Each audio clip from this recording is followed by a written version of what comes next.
A primeira pergunta, até você colocou que Israel seria o povo eleito, né? Agora, e também seria, num certo sentido, um povo apóstata. Eu queria assim, como você definiria a atual relação do povo judeu? Quando eu falo povo judeu, estou falando de descendência física de Abraão. Como você definiria a situação deles hoje com Deus? Eles são um povo eleito, eles são um povo de Deus, não são de maneira nenhuma, são só um povo apóstata, há ainda um propósito de Deus para eles, não existe mais nenhum propósito. Como você definiria a situação atual deles hoje, né? Bom, Três minutos, reverendo. Certo. Como eu disse, um povo apóstata, no sentido que eles abandonaram a fé de Abraão. Seu patriarca inicial tinha, no Messias. Dessa forma, se eles deixam de crer no Messias, que é por meio de quem Deus se relaciona com o seu povo, sem o Messias, nós perdemos a condição de amigos de Deus, de sermos aceitos por Deus, ou como Paulo falou em Romanos 3, os pecados anteriormente cometidos foram deixados eles impunes, até que se manifestou a justiça de Deus por meio de Cristo Jesus. Isso me mostra que Jesus é a centralidade do relacionamento que nós temos com Deus, é o nosso mediador. Se eles negarem esse mediador, não tem esse relacionamento com Deus. Então, como povo, como nação, eles não passam disso, mais um povo, mais uma nação, que sem a fé do Messias, não tem qualquer relacionamento com Deus. Ou como o apóstolo Paulo colocou, olha, os profetas são deles, né? O Antigo Testamento foi escrito por eles, estavam ali, eles têm certo conhecimento das coisas de Deus, mas muito entendimento. E no fim, o que o apóstolo Paulo diz? Eu quero que ele se converta, porque isso não serve para nada. Eles não têm relacionamento com Deus, não têm entendimento das coisas de Deus. Ter a lei, ser o povo do meio do qual essas coisas foram trazidas à humanidade, não vai fazer muita diferença, que é o que Paulo também questiona. Qual a vantagem do judeu sobre o gentio? Nenhuma. Se não tiver fé, se não tiver fé verdadeira, ou como o Antigo Testamento utilizava, né, se não tiver um coração circunciso, não serve de nada. Então, atualmente, são como um povo como outro qualquer, sem qualquer especialidade diante de Deus. Porque a centralidade como povo de Deus, conforme era no Antigo Testamento, continua exatamente como era naqueles que creem no Messias.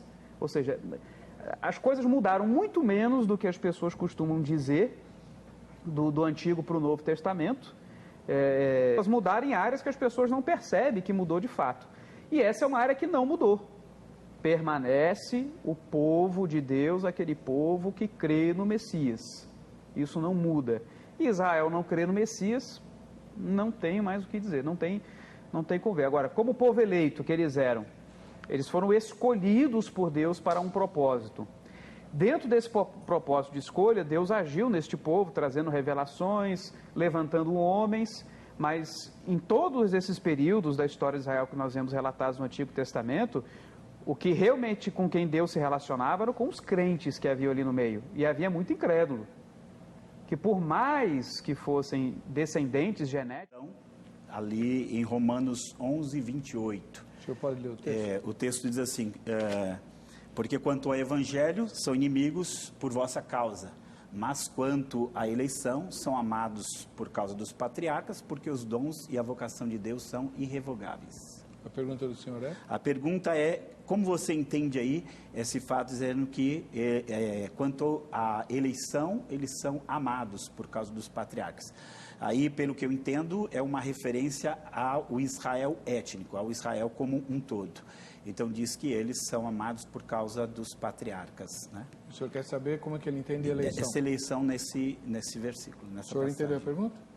Sim, entendi. Então, 3 minutos para o senhor responder.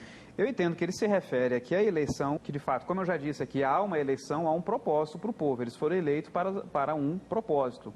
Israel, como um povo mesmo, eles são encarados na sua totalidade, sem querer fazer distinção alguma, até porque a Bíblia sempre lida com essa perspectiva.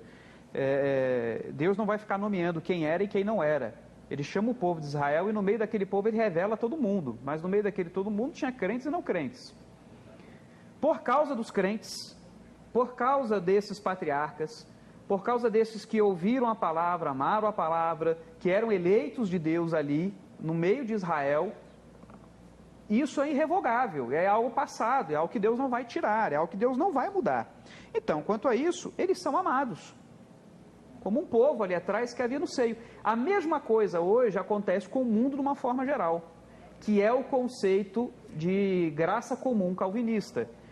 Por que Deus abençoa o ímpio? Por que Deus continua trazendo coisas boas sobre essa terra se o mundo jaz no maligno? Por que todas essas coisas acontecem ainda?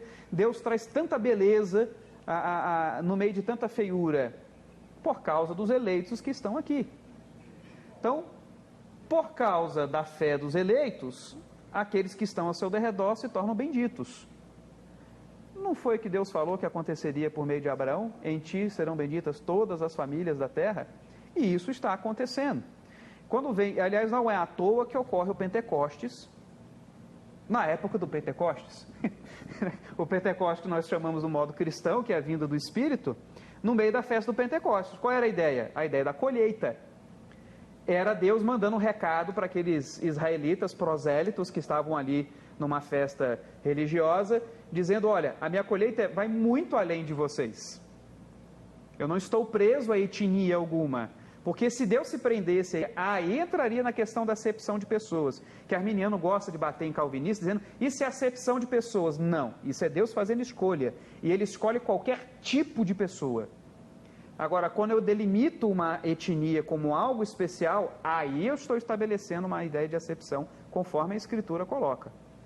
Então, há sim essa eleição, há esse apego de Deus por causa dos eleitos que estão ali, por causa de tudo que foi feito por meio daquele povo. Mas isso não os coloca em posição nenhuma, porque o Paulo fala justamente em Romanos todo que não há vantagem. Então não tem como eu, no meio desse texto aqui, dizer que Paulo está mostrando alguma vantagem. Não, o que Paulo está mostrando aqui é que Deus fez algo grandioso por meio do povo de Israel. E que ele, como apóstolo que está escrevendo, não vai dizer, olha, é por meio de fulano, ciclano, beltrano, vocês têm tempo aí, que são milhões de pessoas que eu vou ter que nomear para dizer que eram essas aqui as eleitas. Não. O povo no geral, era o povo por causa dos eleitos ali no meio deles. Perfeito. Pastor Eginaldo, seus comentários. Reverendo. Então, meu irmão, eu acho que fica com um problema aí quando você vai entendendo o que Paulo está estabelecendo aqui como filho de Abraão, que são os israelitas. Ele continua na passagem aqui, né, a partir do verso 8, né, aliás, do verso 7. Nem por serem descendentes de Abraão são todos seus filhos, mas em Isaque será chamada a tua descendência. Isto é, estes filhos de Deus não são propriamente os da carne, mas devem ser considerados como filhos, como descendência, os filhos da promessa. Porque a palavra da promessa é esta, por esse tempo virei a ser um filho. E não ela somente, mas também Rebeca, ao conceber de um só Isaque, nosso pai. E ainda não eram gêmeos nascidos, nem tinham praticado o bem ou o mal, para que o propósito de Deus quanto à eleição prevalecesse, não por obras, mas por aquele que chama. E aí ele vai falando do mais velho, questão do mais moço e tudo, e ele vai caminhando isso como uma resposta à igreja. Mostrando para a igreja, esse judeu que está do seu lado aí achando que ele é muita coisa por causa de Abraão, ele não é nada por causa de Abraão, ele é alguma coisa por causa da fé dele em Cristo, que era a mesma fé que o pai Abraão tinha. E quer saber de uma coisa? Você que está do lado dele, que era gentio, agora você faz parte dessa família. Em Cristo somos todos um. Em Cristo somos todos o quê? Israelitas, nesse sentido de descendência pela fé.